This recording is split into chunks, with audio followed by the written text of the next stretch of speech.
You're listening to WCEG Network. We are the worldwide community empowerment group where we speak life into the community. You can log on at WCEGTalkRadio.com, or you can watch us live on Smart TV, on the Roku channel, YouTube, Facebook, and LinkedIn.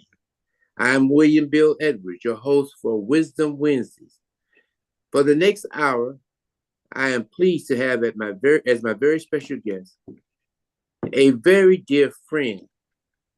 We call the Queen of Community Policing, Captain Hattie Cotton Tukes, who recently retired from the City of South Fulton Police Department. Tonight, we will discuss the effectiveness of community policing. Hattie, how you doing? I'm doing fine, and thank you for having me. So what do you do? What do you do after 41 years? Right now, I'm just getting totally organized. So you getting back to work? Yes, I'm going back to work. At some point in time. Well, everybody's beginning to miss you here. I can't think of one community person that didn't love or didn't have something to do with you when you were on the police force. And I can tell you that you are gravely missed here at South Fulton.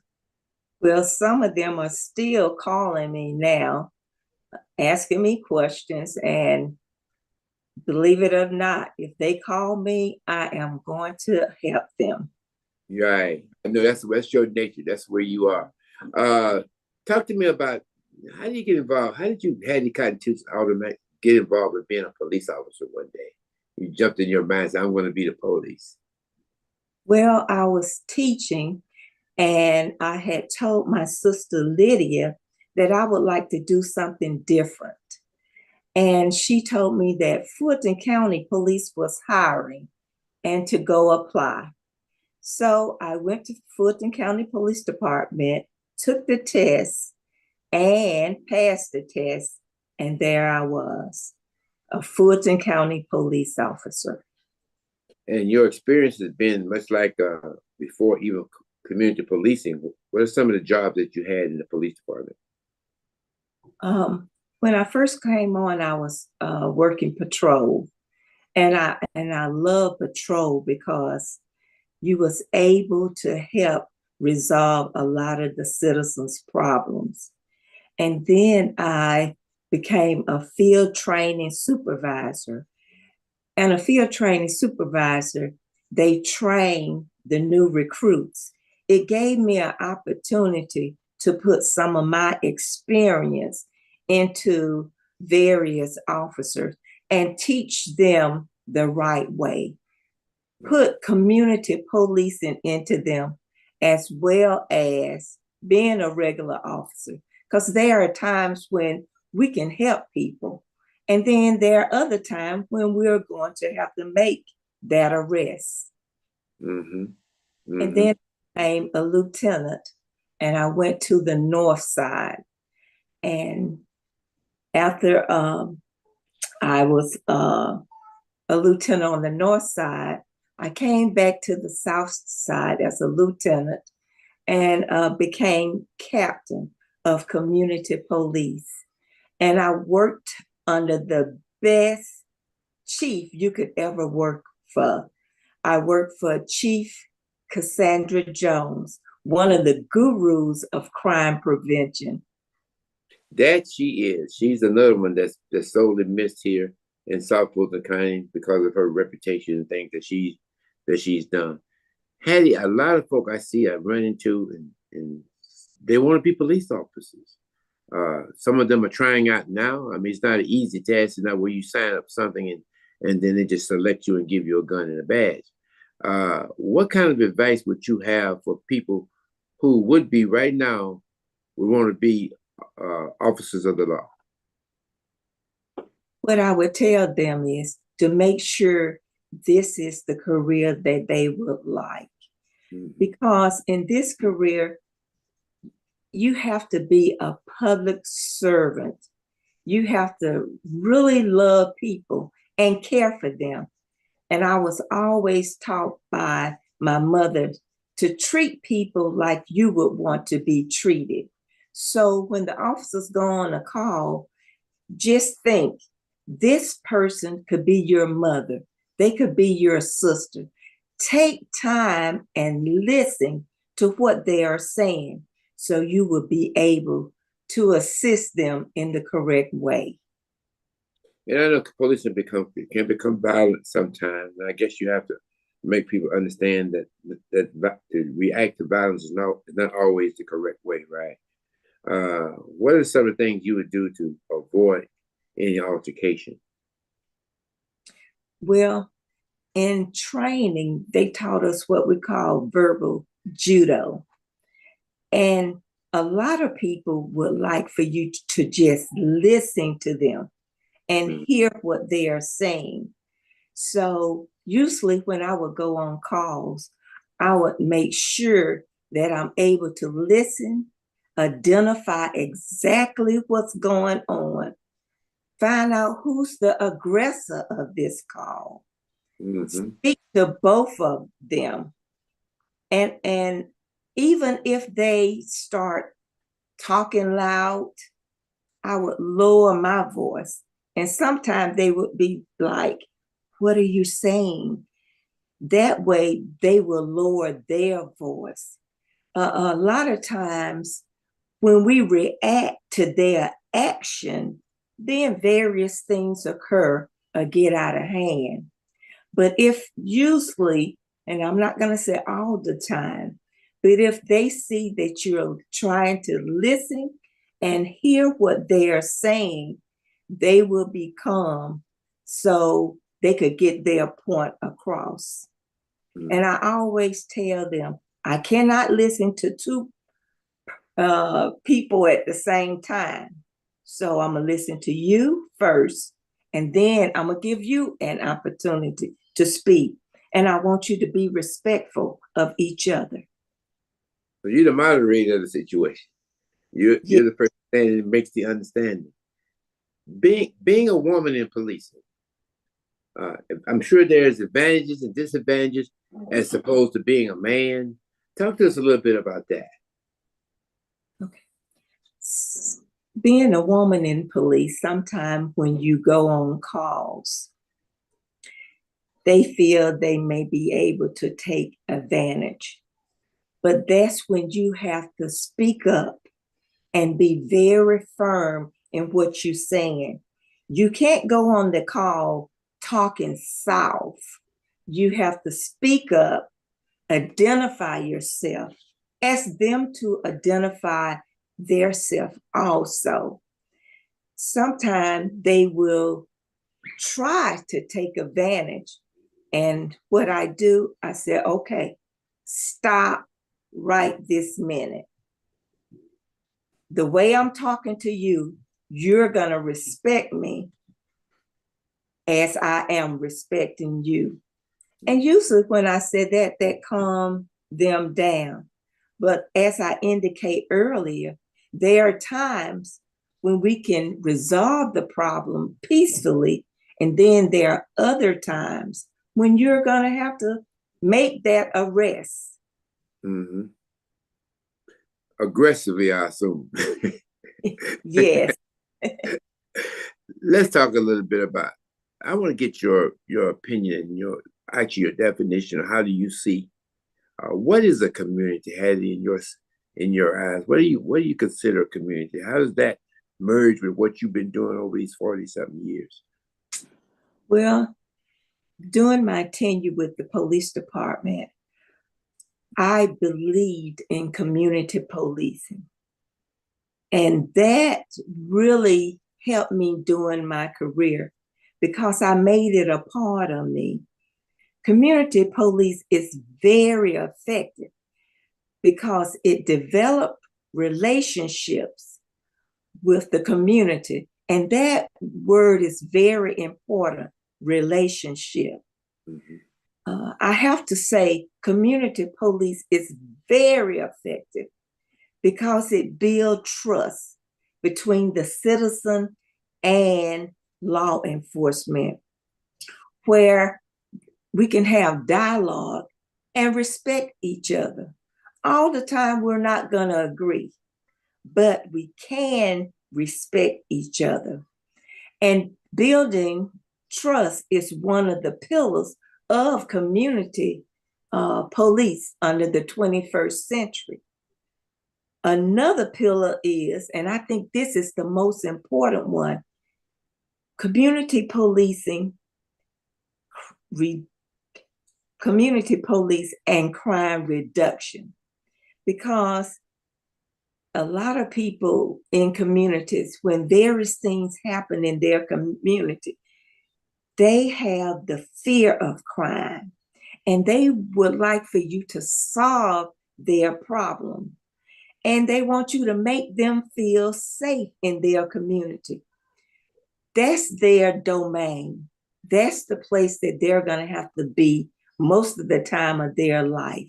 And the key factor for police, special, the community police, is to make them feel safe.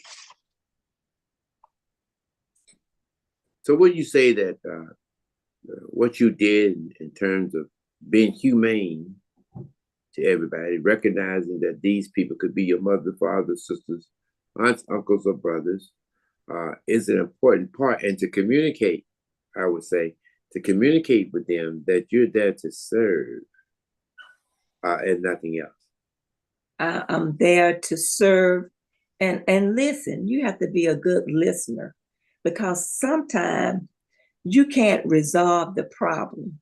But if they feel that you're listening, you hear what they are saying, then they are comfortable with that. Because a lot of time when I would go to various neighborhoods, I could not resolve their problem.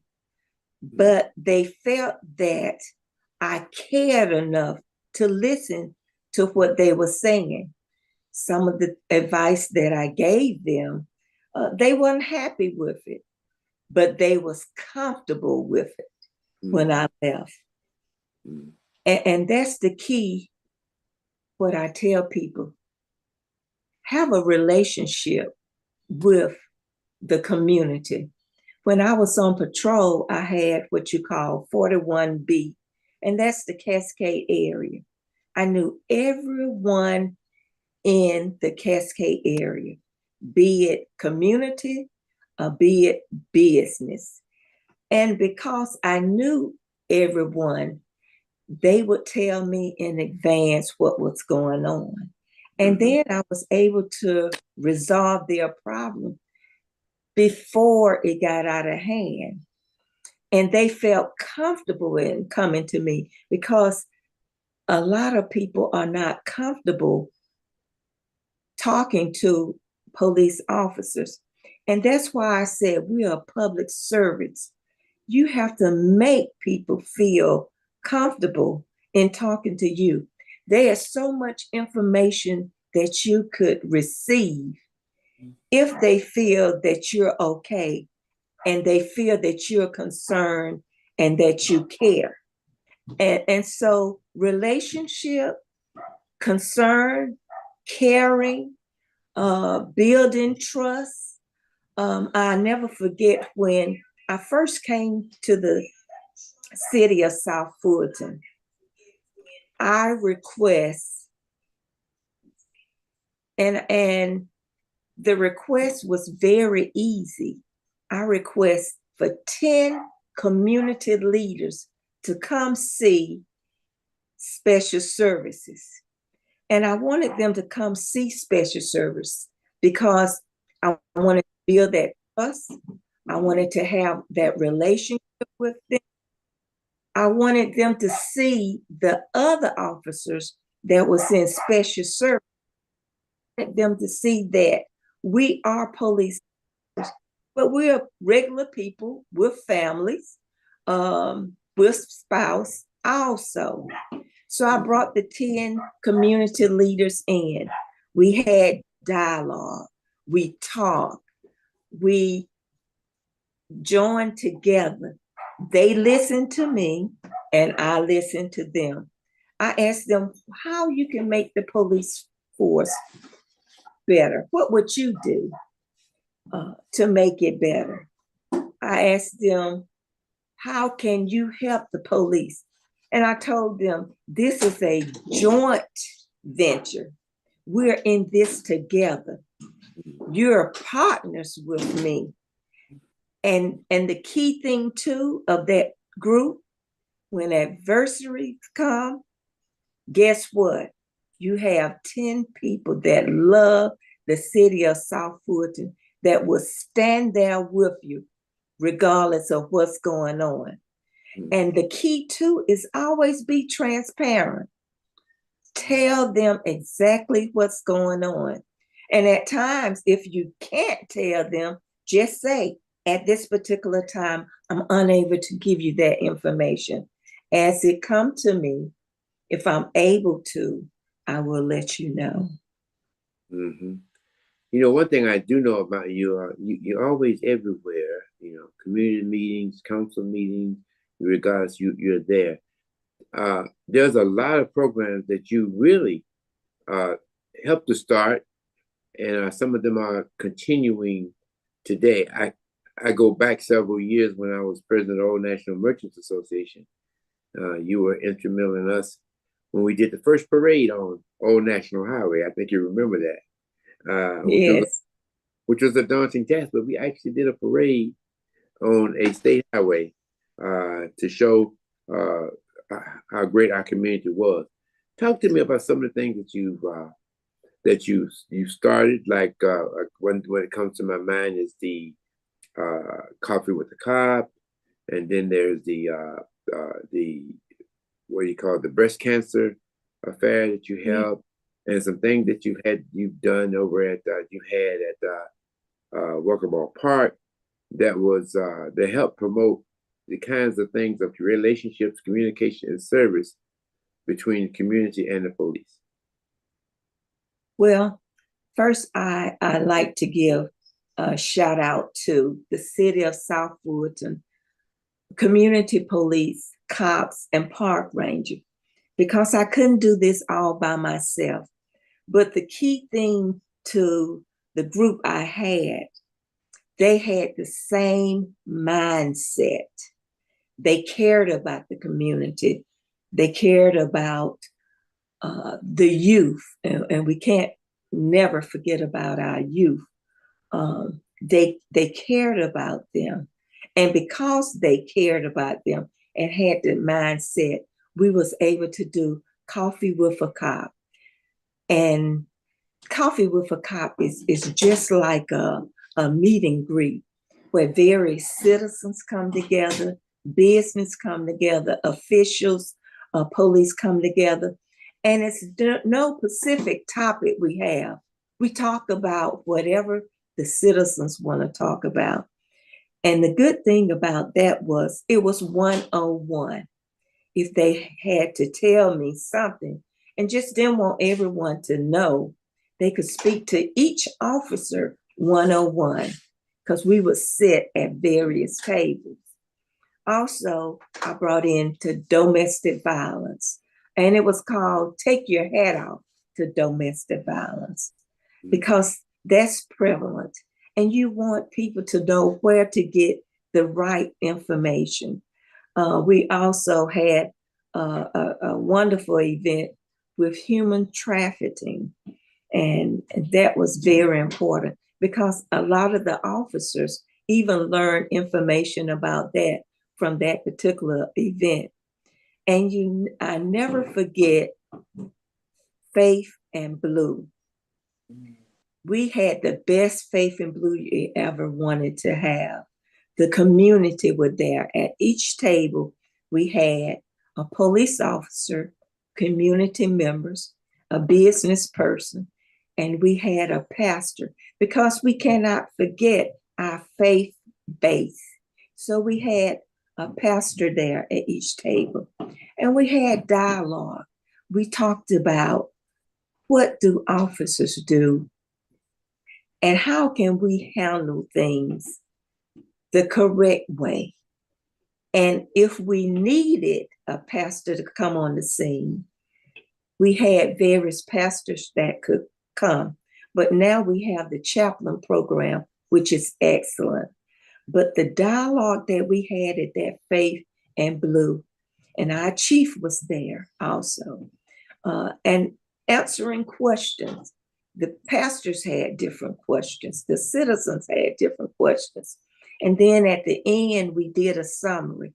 Every one question was answered, and we had a summary to sum it up.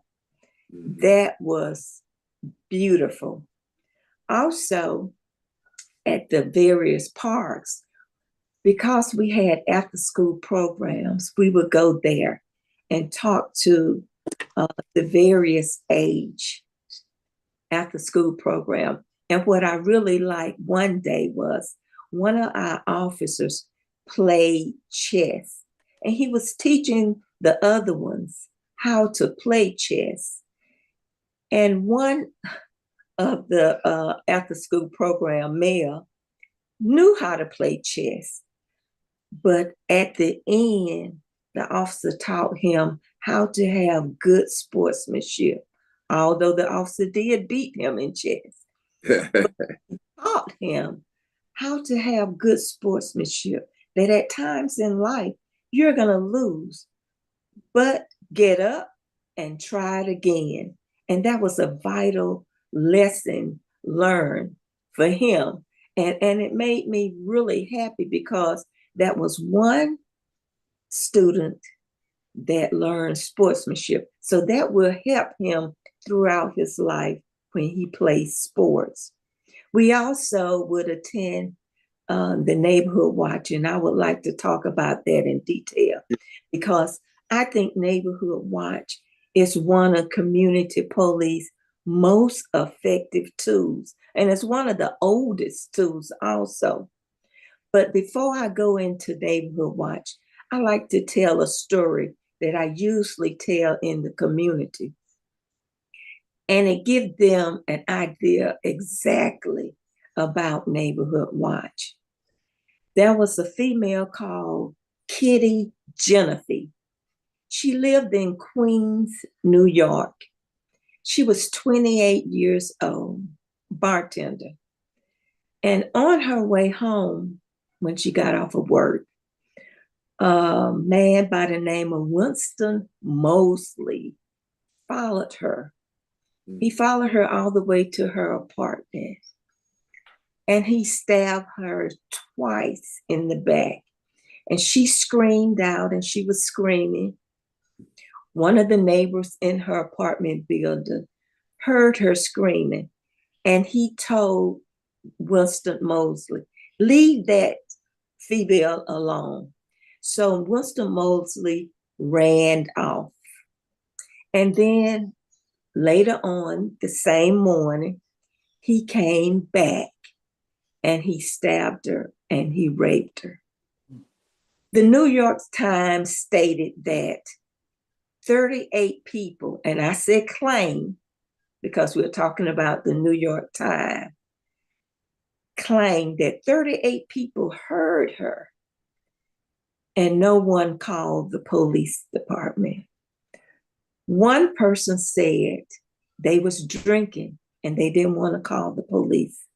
Another person called a friend and asked, what should I do? Another person said they just didn't want to get involved. That started the genesis of 911, and they call it bystander syndrome. But now, because it started the genesis of 911, the people in her building understood that they should have did something, if nothing but call the police. And I think one person did call, and she died on the way to the hospital. The ambulance did come get her, and it was a lady that came down and held her hand. And later on, she died in the ambulance.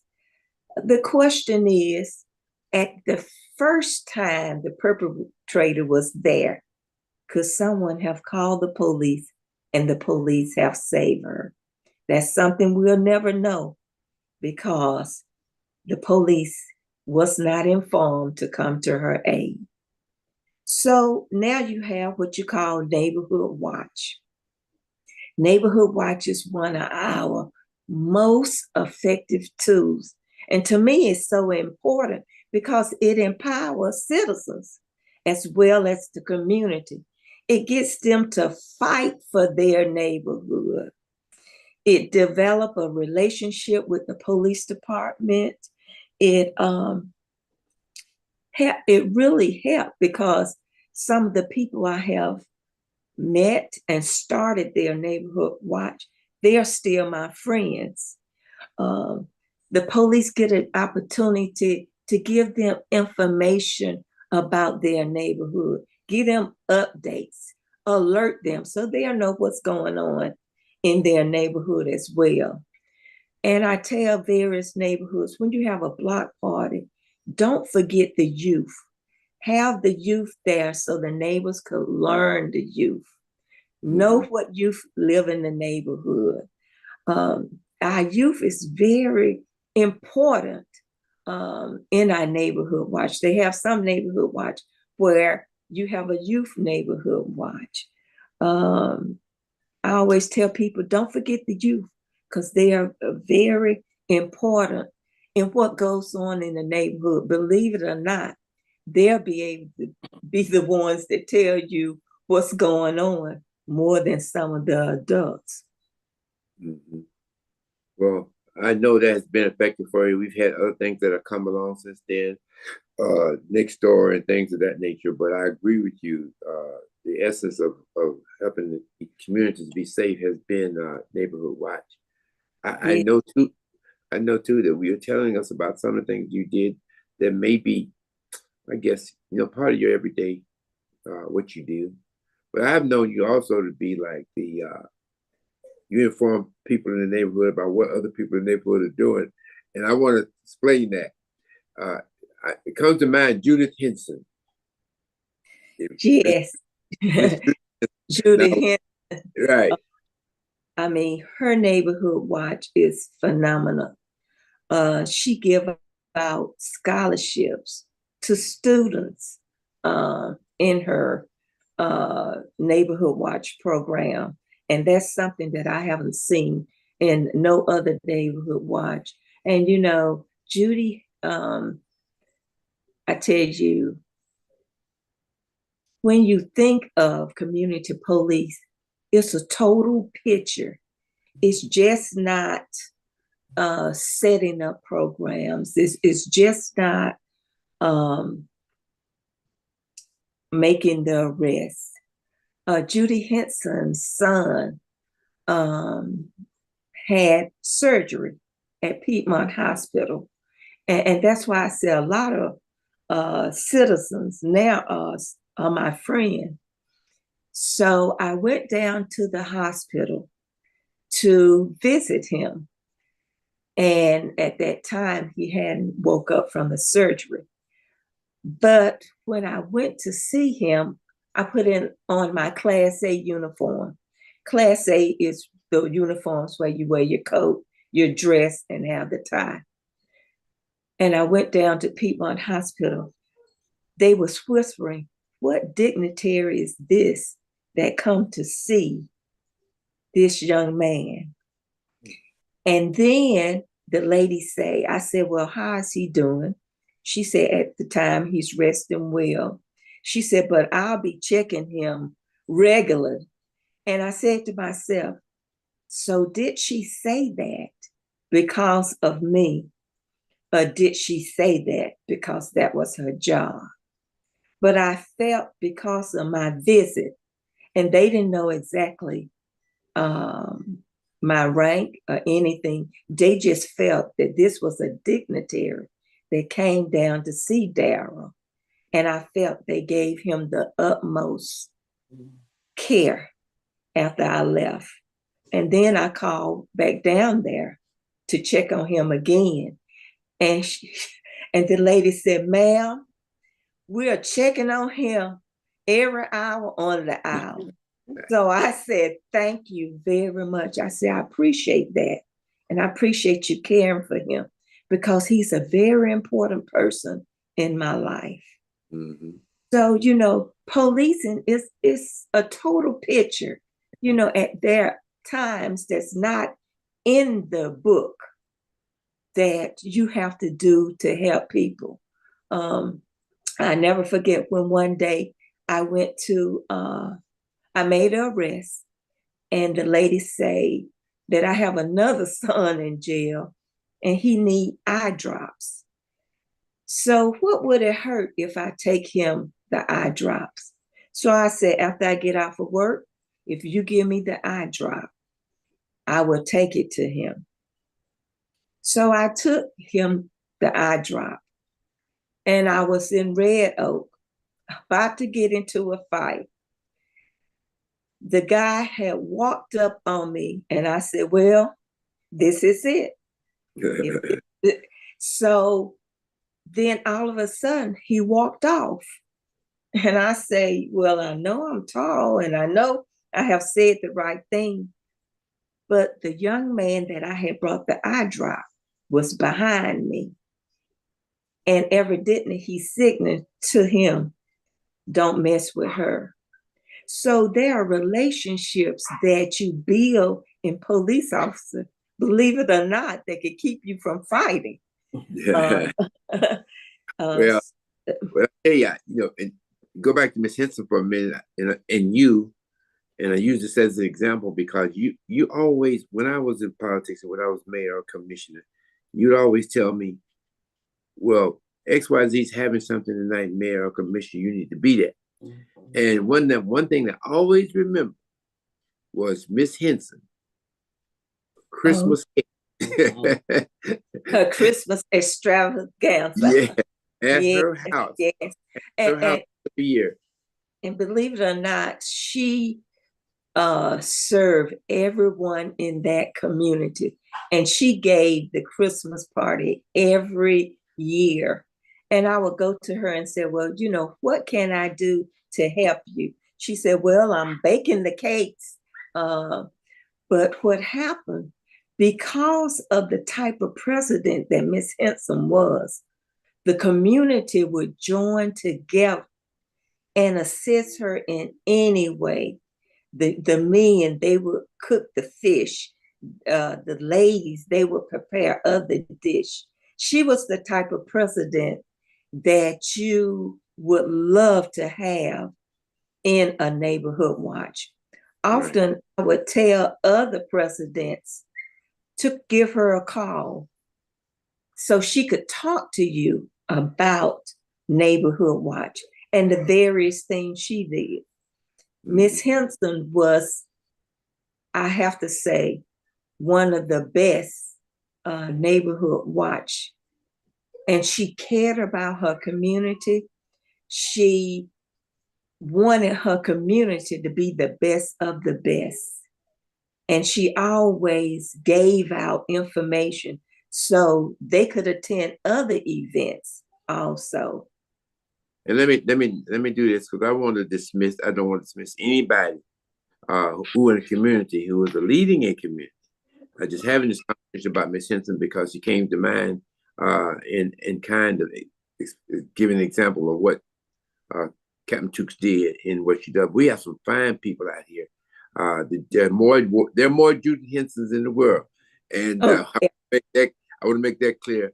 They do a wonderful job, and I mean, a lot of their names come to mind, but I just wanted to use Miss Henson as an example of what you can do when you become involved. Well, there are other great ones, but she just stuck out really in my mind because she helped the youth. She's given out scholarships, and I would like the other neighborhood watches presidents to contact her and see how they can give out scholarships in their neighborhood also. A lot of times, this is going to be a kind of sticky one, but I'm going to put it to you anyway. Okay. I know a lot of times of what you're doing in community policing, it cross paths with politics. Mm-hmm. And sometimes, and I know that you want, as an officer and a person that does a job, you want to be in line with the political views in some cases, but you also want to be in line with what's right. How do you manage this whole thing of community policing? Because I know you hear a lot where the police force didn't come or the police don't do nothing. And we need to do this and that politically. How do you manage to separate those two and kind of bring some closure? Well, usually, as I indicated earlier, that I listen and I get all the facts. And because I have built relationships with various people, and we have a mutual respect for each other, I always listen carefully. And then I summarize what they tell me, so they know that I have listened to them and I can give them the right answers. All the time, you cannot give them the right answers that they feel are correct. But in my life, what I do, I be very transparent and I tell them the truth. At times, they don't want to hear the truth, but I get them to understand what is right and what is wrong. And they know that I will, in our conversation, that I'm going to be very transparent and that I'm going to tell them the truth. And that's something I never take down or change. I will tell the truth regardless of it. And the key thing is, once you sometimes tell them the truth, they don't like it, but they understand it. Long as you can give that person an understanding, to me, I have accomplished the goal. So the key thing is I listen to what they say. We have a mutual respect for each other. Sometimes they don't like it, but they know it's the truth. And I leave with them having a great understanding of what I'm saying. And they know it's the truth. And that's all I can give them. It's the truth. And so one of the things I'm hearing is that those things that are political, you assign to the political people, all right? And those things that are concerning policing and what you do, you will do that. But it's still in the same vein, you would have to still let the people who are responsible for the politics of things, them know they need to get back with the community because they have an issue with it. Am I understanding that to be correct? Yes, that's totally correct. But most of the time, as I indicate, they don't necessarily want to hear sometimes what you say. But when I leave with them understanding. And it's nothing like understanding. And then I'll go tell whoever I'm working for to follow up with that person. It's nothing like following up with a person, even if you can't resolve their problem, just for them to know you care and that you're going to follow up with them. That means a lot to our citizens. Mm-hmm. 41 years as a police officer. Yes.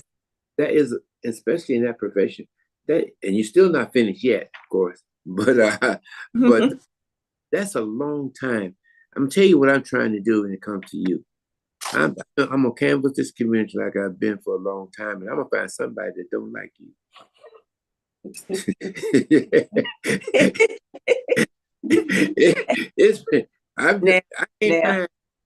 I can't find no. They may not agree with what I say, but they still like me. Yeah. But those guys don't say I searched high and low, couldn't find nobody. Couldn't find nobody. I can't find anybody. That's a testament. That's a big testament to you. As you know, just being a police officer itself, just wearing the uniform without saying anything, automatically brings people against you because they may not like the whole concept of policing. But I can't find anybody that has anything but kind words to say about you, anything about you. You've always affected some people in some way, somewhere. You have touched someone individually on many occasions, and they have remembered that. So, I mean, I couldn't do that in politics. I wish you got to tell me how to do it, but I couldn't find nobody who just like you. So that's a testament to you. And I'll say this: I knew your mother, right? And that was one of the finest women that I have ever met. And people don't know this, but her mother, uh, when I got sick, her mother visited me, stayed with me, and prayed with me, and she was like that all the time. And I guess you and Lydia and all you girls kind of get that from her. But I just want you to know she was a genuine person. She liked everybody, and probably nobody ever had nothing bad to say about her either in her life. But and you girls come from policing. I mean, Lydia and you and I always tell a story. I went to school with your youngest sister. Yes. Before she passed, and it was just a great family and a great everything. So let's talk a few minutes about something else. Okay. Not going home to sit down. The future is on the way for you. You might do 41 more years. Well, it's the Lord willing. Yeah. It's a saying that I haven't got tired yet. Yeah. I haven't got tired in helping people, listening to people, policing. I'm not tired, yeah. Because it's a part of me to help people. My father used to say, don't let your living be in vain. So my thing is, my living will not be in vain, because as long as I'm alive, I will help people in any way that I can. I will try to resolve their problems in any way I can. And as I indicate, sometimes you cannot, but the only thing you can do is do your best and give them understanding, and sometimes direct them where to go. Because even now, various citizens call me, and the only thing I do, I direct them where to go or what to do, because they don't know. There are people, I can't believe it, but there are people that never been involved in car accident, so they don't know what to do. They have this fear. So I will direct them what to do. And sometimes I have to call on some of my ex-coworkers, and they assist them and they help them. And I just want to tell everyone that if they do not have a neighborhood watch, to call your local police and to get one. I never forget, and I'm not going to mention this president name, but there was 2 juveniles that was causing problems in the neighborhood. And on this particular day, they had stolen a vehicle. So I called the president. That's what you call relationships with your president. She was out of town, but she was with a youth group.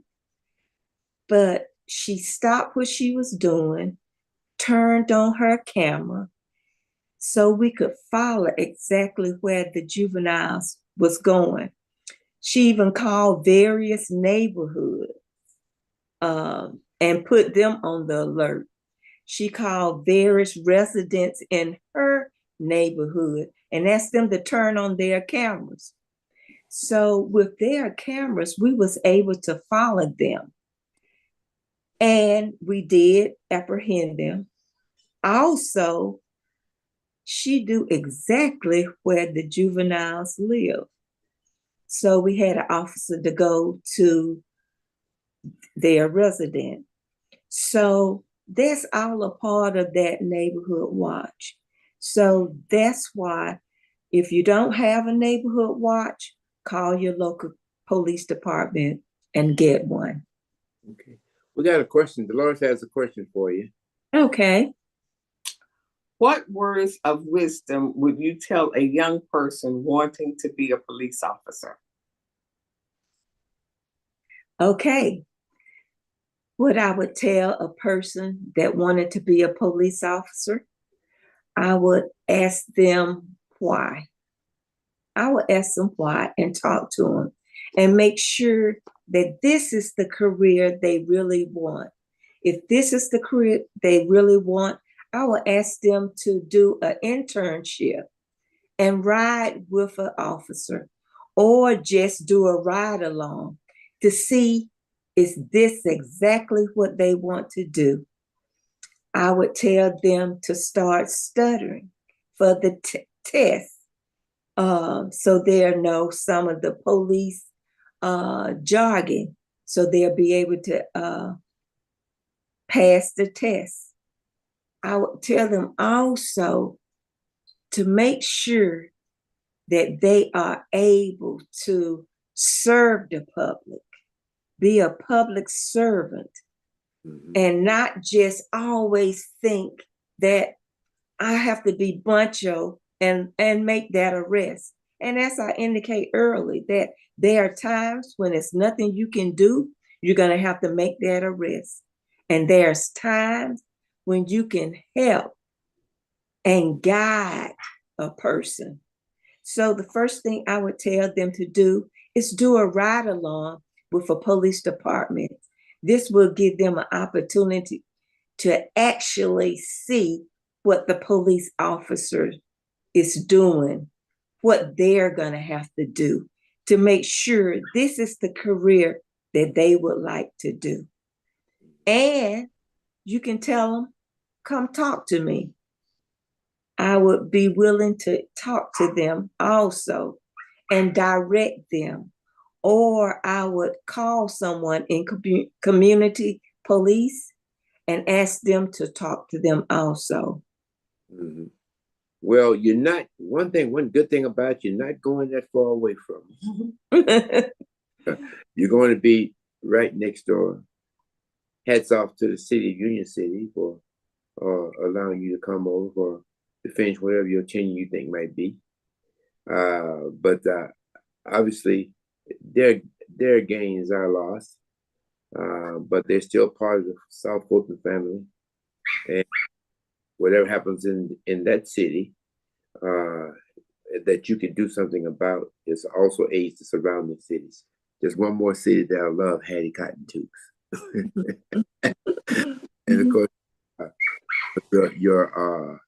your chief over there, I started off with her years ago, and she's just admirable. And I think two of you all, are you going to be the first major over there? You don't know her? That's what she said. That's what she said. That's what I thought she said. But if that's the case, now you know, go make history, girl. But you deserve it. Maybe one day we have to put a statue of Hattie Cotton Tukes in the middle of Old National somewhere, and to honor all the things, the good things and good times that you made. I can remember when. Go ahead. Well, let's do it. Make sure I'm alive. Ain't that the truth? Mm-hmm. Ain't that the truth? I can remember when I became a county commissioner. You know, one thing about it is that, you know, I had a little bit difference on everybody when I came in because I had been a community activist, and you know that Yes. I had plenty of community activism going for me before I became into politics. And I remember you were my first. People don't know that the police department has what is called executive protection. All right. You see that with big wigs like the presidents and stuff like that, but local municipalities have it also. And me, you know, I was hard headed. You know, Patty tell you I don't like no executive protection. Nobody followed me nowhere. But when I did have to go, because Chief Jones was kind of particular about big events like the King Center and stuff like that. She was particular about you going and stuff like that by yourself. But when I had to go, I had as executive protection none other than the great Hattie Cotton Tukes. And I used to ask her, I said, Hattie, where the gun?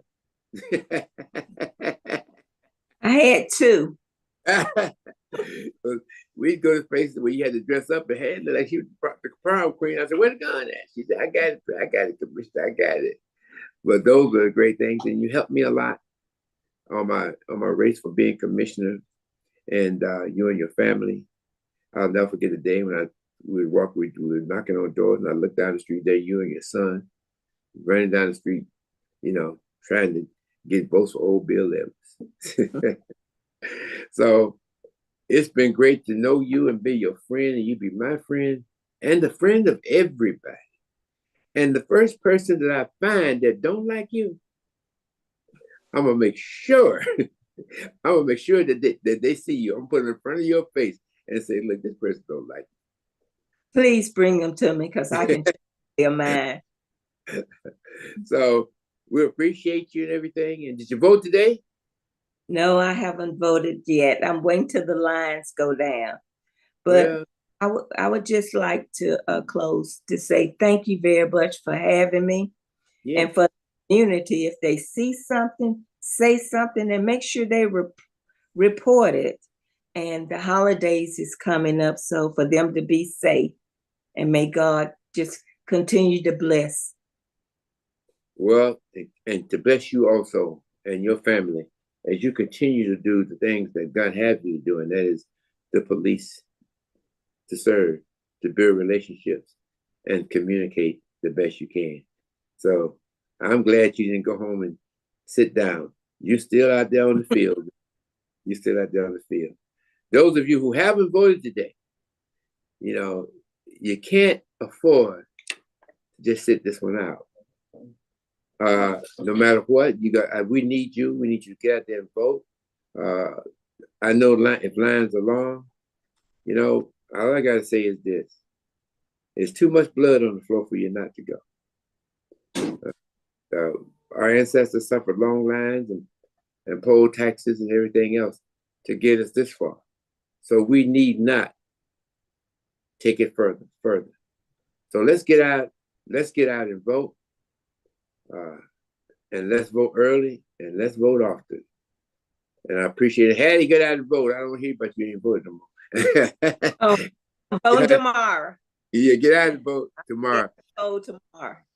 Ladies and gentlemen, we've had the great Hattie Cotton Tukes, and I hope that you've learned something from her, and you can see the character that she always brings to the table that everybody loves, that everybody, just takes joy in. A woman who has been 41 years in policing and nobody dislikes her, which is a monumental thing. Hey, thank you very much. Thank you for having me. Okay, you can subscribe free to our YouTube channel, WCEG Network. You can like us on Facebook, on Instagram, and you connect with us on LinkedIn, TikTok, and Threads. Download our free WCEG mobile apps. You can get us by Alexa by simply saying, play WCEG to Alexa Radio. Listen to WCEG on any of our 12 podcasts and distribution platforms. But last but not least, the topics and opinions are those of the show host and the guests, and not WCEG Network. Thank you so much for being with us today. As I always say, in all you're getting, get an understanding. Thank you so much.